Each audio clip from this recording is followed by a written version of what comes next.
So, whilst Liz Truss does her best Guy Fawkes impression beneath her own party, Labour is enjoying the repercussions of her economic idiocy as they've now surged to a 33-point lead with YouGov, with other polls showing a similar trend, reinforcing the appearance right now that Labour could win a landslide. But if you listen to some of the hangers-on, the Starmer fanboys, old-school Blairites, you might be surprised at their response to it. But this was aimed at the country. When Keir said, we're the party of sound money, we're the party of home ownership, he was saying Thatcherites are safe to come home to the Labour Party.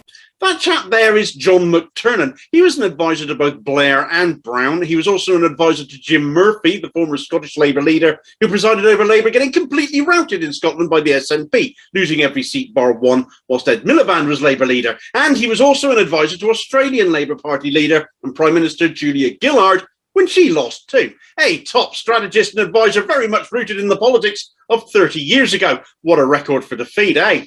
Blair was always Margaret Thatcher's greatest achievement, and she said as much herself. McTernan has declared Starmer to be the same here, essentially. And for those of us who have been Labour members and activists, this, of course, isn't news. But to the larger country, if you were fooled once by Blair, will you let yourself be fooled again by the brylcreemed boring one? As the brilliant @ToryFibs Twitter account has said today, Tory unpopularity alone isn't enough. Big poll leads were held at one point by both Michael Foot and Neil Kinnock, and they amounted to nothing. And whilst voters are saying they don't want Truss right now, they aren't necessarily saying they do want Starmer. 17% of 2019 Tory voters in that YouGov poll are now saying they would vote Labour, but 26% of them still don't know who they'd vote for.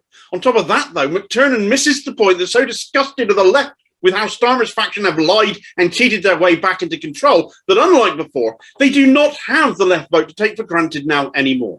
The Tory Party might have become an out-of-control libertarian freak show, but Labour has become the Tory Party. So will anything really change?